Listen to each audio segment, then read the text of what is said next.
Pentru a avea o dentură fixă sunt necesare implanturile dentare, însă uneori nici operațiile de adiție de os nu permit inserarea acestora. În astfel de cazuri, de atrofie de os severă, pot fi utilizate implanturile speciale zigomatice. Ce sunt ele, cum se inserează și peste cât timp puteți avea dinți fixi datorită lor, aflați în acest video.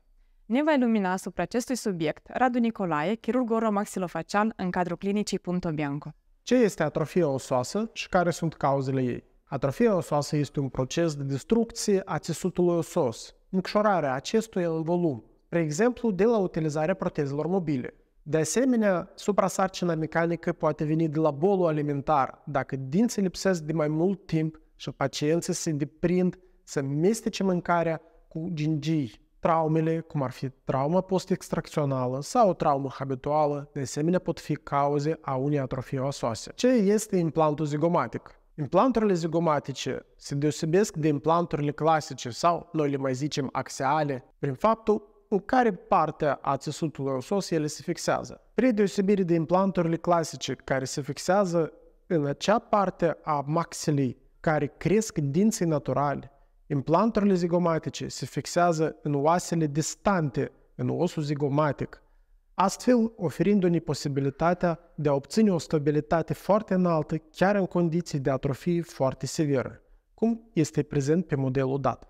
În ce situații sunt indicate implanturile zigomatice? Implanturile zigomatice sunt indicate în majoritatea situațiilor de atrofie severă, când nici plasarea implanturilor clasice nu este posibilă, dar și plastiile de țesut osos care provoacă creșterea lui, de asemenea, sunt foarte riscante sau nepromisătoare. Una din indicațiile relative a implantării zigomatice este necesitatea de a obține o dentură fixă imediat după implantare, ceea ce, practic, nicio creștere de țesut osos nu ne poate oferi. Care sunt avantajele implanturilor zigomatice?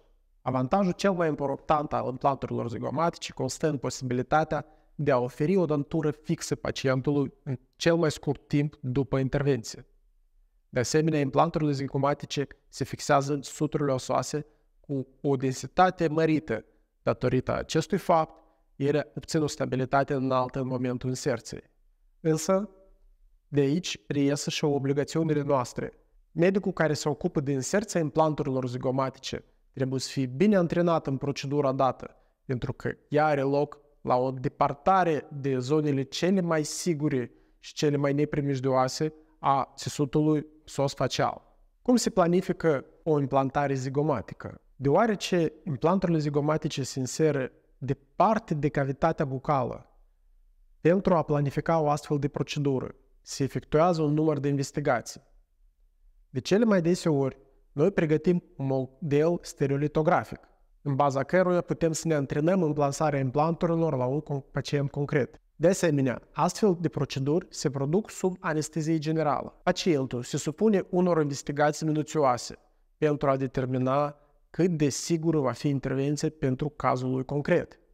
Medicul anesteziolog efectuează o consultație cu pacientul, analizează investigațiile și după aceasta noi putem să recurgem la intervenția propriu-zisă. Cu toate acestea, scopul de bază a implantării zigomatice este protezarea pacientului și de aceea noi de cele mai deseori efectuăm planificarea protezelor înaintea de a plasa implanturi, astfel ca proteza viitoare să fie comodă pacientului, el să o utilizeze cât mai ușor, igiena să fie cât mai bună.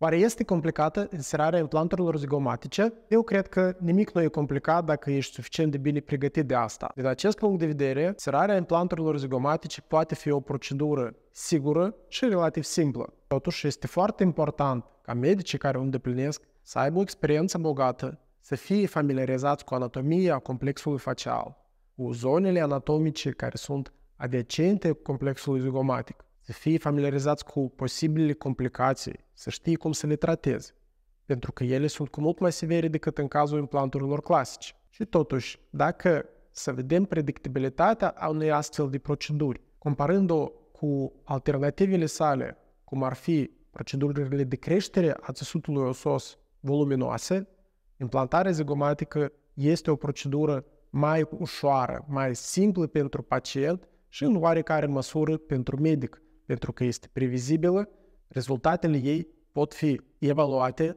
într-un scurt timp. Implantarea zigomatică nu este foarte populară printre medici stomatologi. Dar dacă să analizăm primele implanturi zigomatice care au fost plasate în lume, ele au fost plasate practic concomitent cu primele implanturi dentare și pacienții care au obținut implantarea zigomatică s-au bucurat de o îmbunătățire a calității vieții pe parcurs de 10 de ani. La momentul de față în lume există 10 de investigații care demonstrează că implantarea zigomatică este foarte durabilă și oferă rezultate îndelungate. Dar trebuie de menționat că aceste rezultate se obțin la medici care se ocupă de implantare zigomatică de un timp îndelungat, au o experiență bogată în chirurgie maxilofacială și sunt familiarizați cu toate complicațiile care apar de la astfel de proceduri. Când pacienții pot avea dinți fixi în cazul implanturilor zigomatice. De cele mai deseori, noi, în clinica noastră, realizăm lucrările fixe pe implanturile zigomatice în decurs de 5-7 zile. De cele mai deseori, noi în clinica noastră le oferim pacienților o lucrare fixă cu suport pe implanturile zigomatice în decurs de 5-7 zile. Spre deosebire de implanturile clasice axiale care se inseră într-un os relativ moale a maxilarului superior, implanturile zigomatice se inseră în oasele zigomatice, în regiunea pomeților, care sunt mult mai dense, mai dure și stabilitatea lor, în majoritatea absolută a cazurilor, este foarte înaltă, ne dă posibilitatea să oferim danturile fixe, practic, fără excepții. Implanturile zigomatice pot fi inserate la orice clinică dentară? Mai întâi de toate, trebuie de spus că implanturile zigomatice pot fi inserate de specialiști care sunt bine cunoscuți cu zona în care ele se inseră. Nu se inseră în zona unde cresc dinți. Deci, medicii stomatologi clasici de obicei nu sunt cunoscuți cu anatomia acestei zone foarte bine. Chirurgii maxilofaciali studiază special zona scheletului facial și implanturile zigomatice sunt responsabilitatea lor aparte. În afară de competențele medicului, e foarte important ca clinica în care are loc intervenția să fie dotată la maxim și să fie pregătită pentru orice evoluție a evenimentelor în astfel de intervenții. Noi, la Punto Bianco, realizăm intervențiile de implantare zigomatică strict sub anestezie generală, cu ajutorul unui medic anesteziolog care întotdeauna urmărește starea de evoluție a sănătății pacientului în timpul intervenției. De asemenea, noi avem un tomograf care ne permite să analizăm poziția implanturilor, să analizăm structura oaselor până la implantare, după implantare, ca să ne asigurăm că nu s-a comis nicio greșeală, iar dacă s-a comis, ea să fie corectată imediat. Toată echipa clinicii trebuie să fie bine pregătită pentru o astfel de intervenție. De aceea noi, la Punto Bianco, ne purtăm de plină responsabilitate față de pacienții noștri care aleg implantarea zigomatică.